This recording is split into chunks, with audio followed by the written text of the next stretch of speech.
Well, Prince Harry says he's a feminist, so in his own words, here's how he talks about women, from his mother-in-law to the disabled matron at his school. You wrote, I even wanted Camilla to be happy. Maybe she'd be less dangerous if she was happy. Mm-hmm. How was she dangerous? Because of the need for her to rehabilitate her image. That made her dangerous. That made her dangerous because of the connections that she was forging within the British press. I want to sort of just briefly talk about your stepmother in the press, because you are pretty consistently scathing and suggest that you are... Scathing? Well... What's scathing towards... Well, as in you say that your interests were sacrificed on her PR altar. I think in the book it's very clear what happened. There's no part of any of the things that I've said are scathing towards any member of my family, especially not my stepmother. Unlike the other matrons, Pat wasn't hot. Pat was cold. Pat was small. Walking was hard, stairs were torture. She'd descend backwards, glacially. Often we'd stand on the landing below her doing antic dances, making faces. Do I need to say which boy did this with the most enthusiasm? We went on mocking her as she came down the stairs. The reward was worth the risk.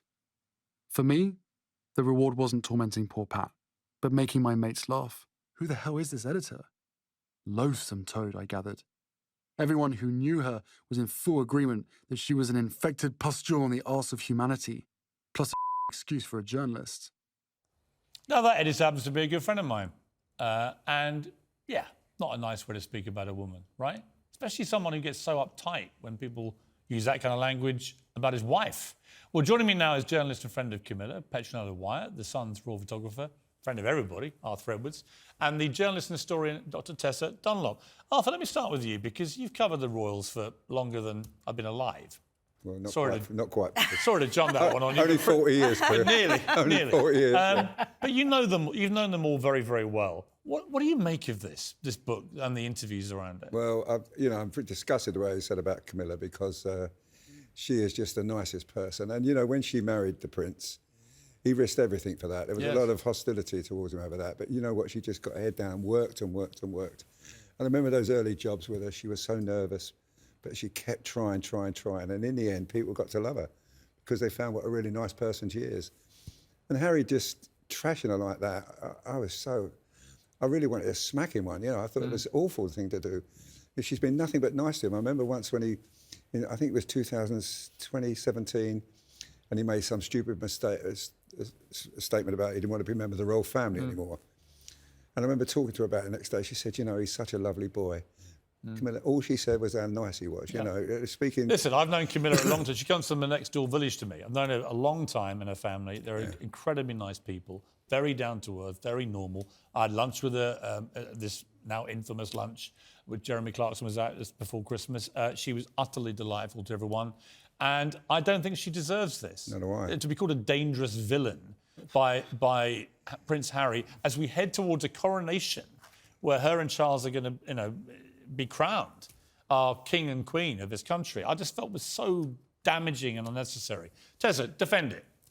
I just would like, as it's all about truth and accuracy, I'm not sure he called her a dangerous villain. Well, he did. He called her a villain and dangerous.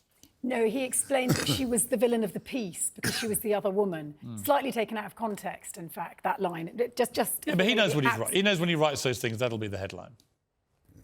You're been around. You're crediting him with high intelligence, and I think Harry has many things. No, I don't think he's stupid, actually. I don't think anyone would accuse him of high intelligence. I think he has high EQ. I think he's got a high ego, and we're seeing the full blast of it right now. What about the way he generally talks about women? Can we just pick up on the Camilla thing and what you two have both said, that she's charming, that, she's the woman next door, literally, for you, the village next door, that she does have this very natural way. She's comfortable in her skin, she fits in, she gets on with it, she loves a gin, she loves a fag, we all love Camilla. Do you know, when that replaces your dead mother and when you feel like an outsider, there's umbrage there. Yeah, but sure. There's a feeling... But hang on. His mother died in 1997. Yeah. We're now 2022. He's nearly 40 years old, all right? There comes a time, it's 2023, there comes a time when you just have to not move on and forget your mother, but actually accept your father's very happy with a woman, been married to you for 17 years. Why would you try and ruin her reputation in the run-up to the coronation? I think there's probably aspects of jealousy.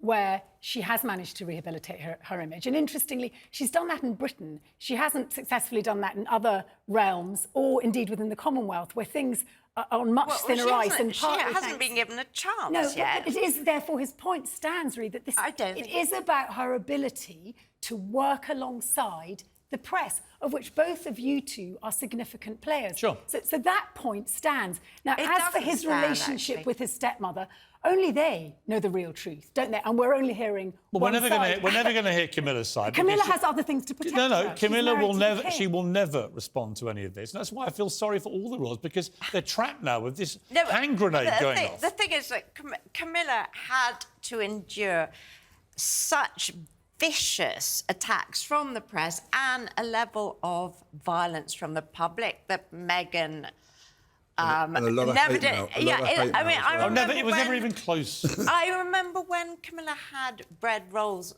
thrown at her. That story was not true.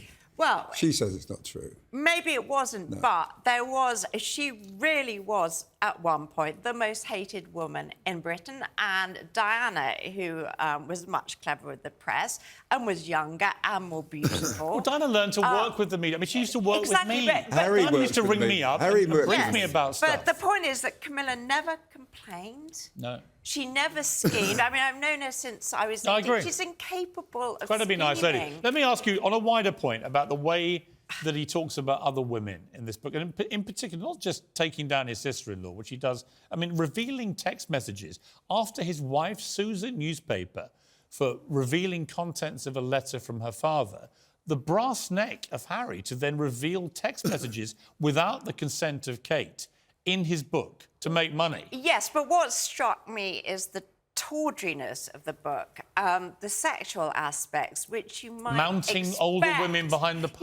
Yeah, you might expect that from a reality TV star. But even the Kardashians would edit that out. Yeah, but you don't expect it from the royal family. And it is very sexist. It's very disrespectful. And the stuff about this poor matron, Pat Jones, she has a name, Pat Jones. She was the matron at Lovegrove School. He calls her greasy. He calls her ugly. None of the boys got horny when they saw her. She had a spinal deficiency, which he mocked and did it in person. He mocked the way she walked. Exactly. And why does he have How can you defend any of that? And why does he have to talk about Todgers, for example? Oh, but more importantly, how can he take down his matron like that? I want to make 2 points. One, to answer your specific question on the matron. That is preparatory school mentality. Oh, really? Yeah, I mean, I think they should be confined to the dustbin. Why would you put it in a book? Yes, but it's been written. Why, when you're supposedly a great feminist, why would you annihilate this poor innocent woman? We don't even know if she's alive or not, or whether her family have read this. But this was probably something she talked about. I was a matron to Prince Harry. Just hang on.